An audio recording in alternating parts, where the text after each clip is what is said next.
Hello and welcome along to another weekly episode of our favourite series, You're the Ref. Slightly new name. No, we're not doing that, Craig. Okay. Slightly new name, but each week we pick a footballing personality with 3 refereeing scenarios linked to their name. It is inspired by the book You Are the Ref, which we've had a few problems with for trying to give them positive publicity, but we will look past that and continue to give it credit where it's due. So last week, for the first time in about a month, Craig and Charlie actually disagreed on something, which gave us something to enjoy in the series. But I wonder if they'll go back to their boring best today. Let's wait and see. But I asked each of you at the start of this to pick a page number, which will be the 2 episodes we record today. And Charlie went Dan, first. you've been a bit, you've spiced up a bit, haven't you? A bit of a lucky dip, almost. Yeah, a bit of a lucky dip. Now, Charlie, if you remember, you picked page 32. I did, which is? And that man is the first one we're going back in time into the 20th century. Right. And that person is England legendary goalkeeper Gordon Banks. Wow. Okay. A legend. Absolute legend. Time. So maybe some goalkeeping scenarios. Yeah. Well, let's hope so. And I can see a goalkeeper on the floor for number 1, so I'm hoping that illustration will reflect. But either way, let's move on and see if the lads agree with referee extraordinaire, no comment Craig, Keith Hackett. Number 1, you award a penalty. Right. The taker races in and strikes the ball towards goal. It hits the corner of the crossbar and goal post, so the postage stamp area, it hits that woodwork and bursts, flopping down lifelessly. It may have rebounded in had it not burst. Is the penalty retaken? Yes or no? Oh gosh, you've got off a big start with this one, Dan. This is Well, you picked it, Charlie. Well, yeah, no. Interesting one. I've My never. understanding is, I don't think I've ever experienced that. Well, no, I've seen. I was coaching a youth game once where the ball, it didn't burst, but like the inner come out of the lever, like the balloon bit. Oh, that always used to happen, didn't it, in the cheap balls? Yeah, those cheap rubbish ones. There's a plastic balls. Yeah, exactly. So, or other ball suppliers are available. But I assume you have to stop the game. But not assume. In that instance, you stop the game. I don't know what you're doing. The problem isn't are we stopping the game? They've made no reference to that. It's, are you awarding a retaken penalty? We know the game's stopping. Yeah. Is the penalty retaken? It's a yes or no answer. You've not got to do any explanation or reasoning. I just need a yes. Sure, because Keith always, if we say yes, Keith will give a long explanation saying yes. And if he said no, Keith will give a long explanation saying no. He's given a brief one-line explanation saying why, but I'm not requiring that from you. I just want to see if you'll actually go for opposite answers. I'm going controversial. I'm going to say no, you can't retake it, actually. I'm going to say the ball, and the ball was normal when he hit it. Okay. I'm going to say yes. Any reasoning for that? Anything that's got you to that decision? Because the game, you can't carry on with, you can't carry on with the ball being flat anyway, but what can't just give it drop ball. We can't give it a drop ball. No, but I think that's how you would restart it if it was another part of the pitch. So I don't know why a penalty would be any different. That's my logic. That's my logic. I think yeah. I'm going no. Well, I'm glad that you've disagreed because keeping up last week's entertainment. Well done, boys. But let's see what Keith Hackett says. I can confirm the correct answer, boys. Goes to Charlie Betts for his lucky dip. It is no. What? And Craig, even more, adding insult to injury for you. Stop play, get a replacement ball and restart play with a drop ball on the 6-yard line. If the ball... Hang on. If the ball had burst before hitting the goalpost, then you would give a retake. But as Charlie said, when it was taken and was going towards the goalpost, it had reached the goal line intact. Craig is not happy. I will say, in the defence of Keith Hackett on this, I suppose if that was any other part of the pitch, you'd stop the game and do a drop ball. You wouldn't do a retake of the pass or the free kick or something like that. So I suppose as much as it's very, very controversial, which is obviously the point of the series, I suppose the penalty is no different to any other part of the pitch in that sense. But Craig, I'm assuming you don't agree with that. No, well, this is why I said yes, because that's harsh. It's not the player's fault. So, to be honest, I get you there, Craig. I think it's one of those ones. It's a stupid rule. Keith Hackett's got to give us the rule. Fair, we can't argue with him on this occasion, but it is a stupid rule.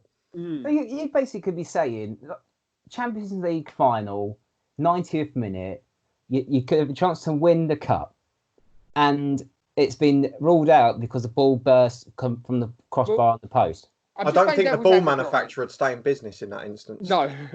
I'm just playing devil's advocate starting. Let's just imagine for argument's sake, a free kick's coming into the box and someone goes to head it, and on the header the ball bursts, do you retake the free kick then? No. That is totally different to what It's not though, really, is it? The ball's burst while the ball's in play and it's burst. It's going for goal. Whether it was in play for 10 seconds or 2 seconds. Goal. It's going for goal. It's.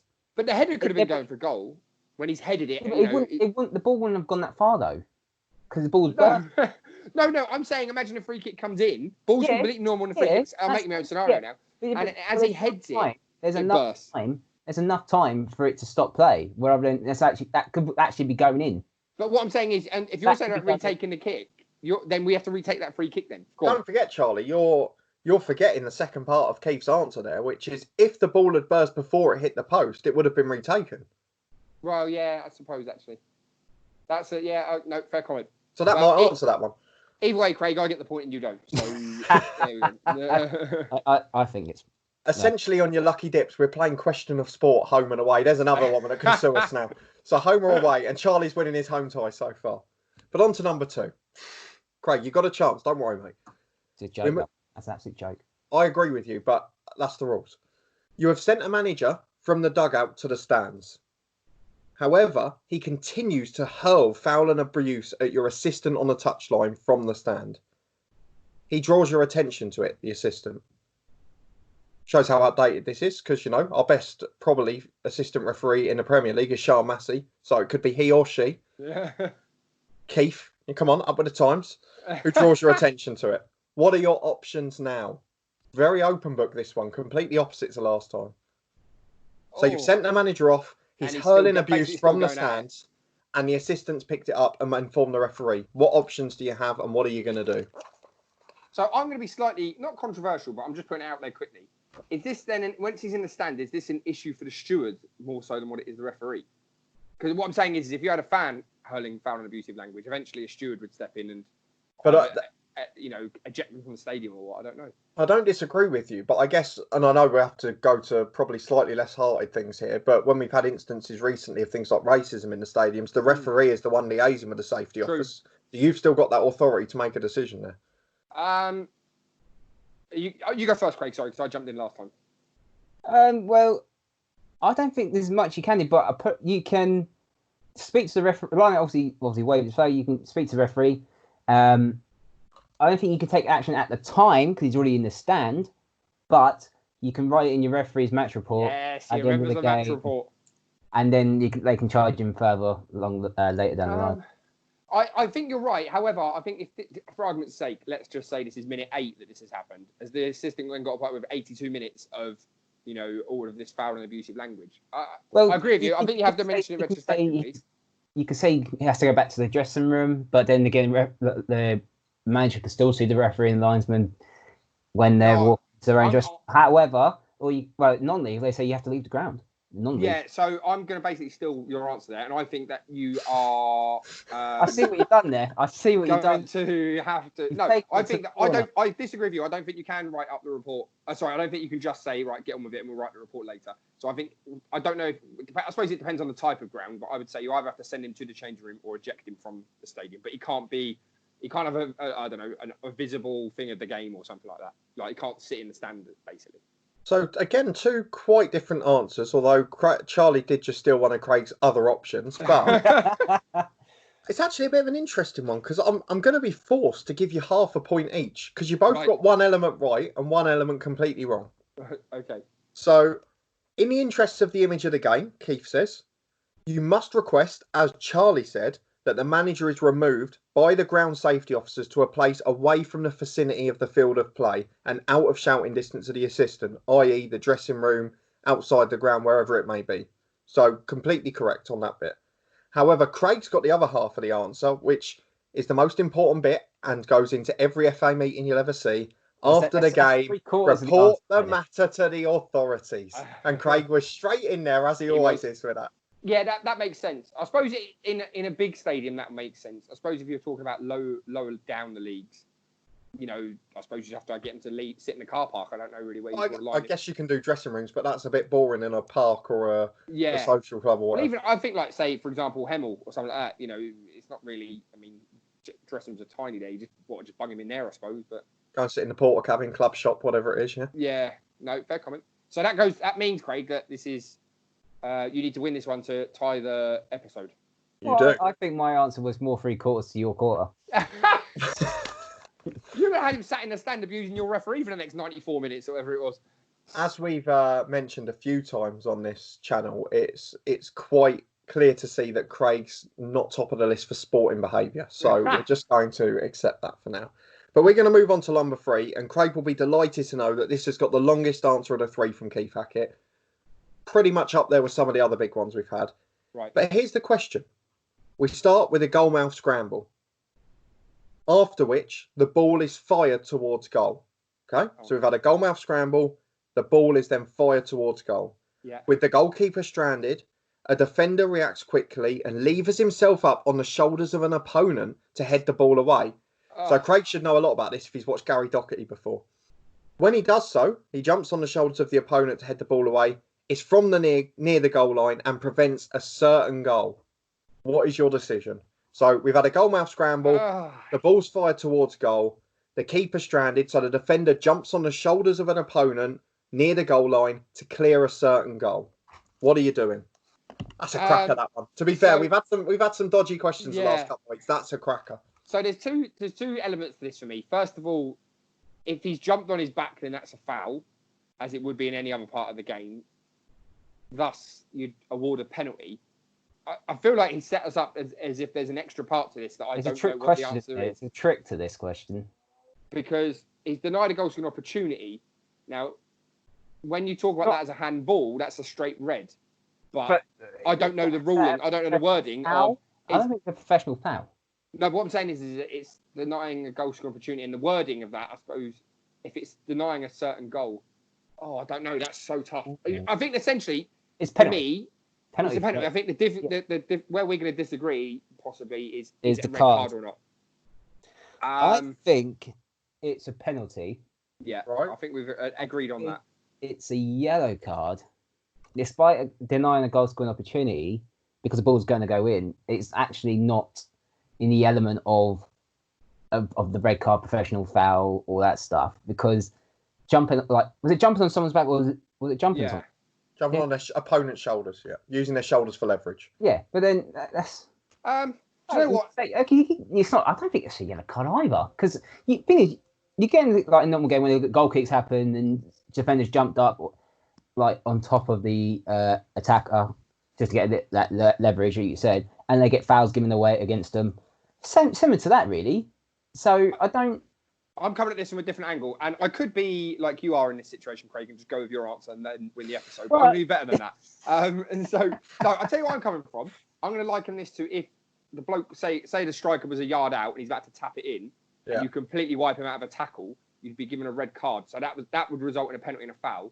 So I'm going to say it's in the same bracket as that although you haven't, say, wiped him out with a 2-footed challenge on the line, you still stopped him from heading the ball by jumping on his shoulders. And essentially that's the same as, I don't know, tackling with your feet. So I'm going to go red card, denying goal scoring opportunity, professional foul, whatever you want to call it. Okay. Two separate things. No, you can do whatever you want there. You're the ref. Penalty, red card for denying an obvious goal scoring opportunity. Okay. Albeit that it was more subtle with his hands. So, Craig Savage has gone penalty, no card. Charlie Betts has gone... Maybe yellow. I don't know. I need a commitment. I don't think it's red. I need a commitment. I'll say yellow. I don't think it's a red card offence. So Craig's gone penalty, yellow card. Yeah. Charlie Betts has gone penalty, red card. I bet there's a trick question there. There's something missing. Well, I mean, basically the only bit that either of you have got right is that it's a trick question. So... Oh, no. You're both wrong on the first part. It is not a penalty kick. And I'll explain the reason for that in a minute, Craig. Don't you get too hasty. Hang on. You are correct, yellow card. You saved that last minute. Oh, but let's go through the answer. The defender, by levering himself on the shoulders of the opponent, has committed an act of unsporting behaviour. So for this, you show him a yellow card and you have to restart the game with an indirect free kick to the attacking team because you can't give the penalty for unsporting behaviour. I'm amazed that's counted as unsporting behaviour. I would not only to Keith. I'd have known it would have been an indirect free kick if it was unsporting behaviour, but I never would have thought that had been unsporting behaviour. Because if that happens in the middle of the pitch, goalkeeper takes a goal kick, and you lever yourself off the back of an opponent to head the ball, which I just like said. in the middle of the park, then well, that's a foul. You don't order an indirect free kick for that, do you? But is it because it's perverting nearly a certain goal that you have to give a slightly more severe punishment? I don't know, but I would say that even if, I mean, you could say that then if the goalkeeper's got a long kick and the centre half jumps on his back to stop the centre forward going through, I don't know. yeah. In terms of Craig saying where it would be taken, we'll go on to the rest of the answer in a minute. I'd presume, like, probably if a goalkeeper picks up a back pass, it'd just be the edge of the 6-yard box if it's in the 6-yard line. So Then you get that chaotic bit where everyone lined up on the goal line. But Keith's got a bit more information to give us, and it links to Charlie's decision of red card, which is the player can only be sent off for directly denying a goal if he deliberately handled the ball, for example, that was about to enter the goal. After levering himself up on the shoulders of an opponent, he is, of course, allowed to head the ball, so he's only guilty of unsporting behaviour. I think the red card would have been really harsh. The red card's really harsh, yeah.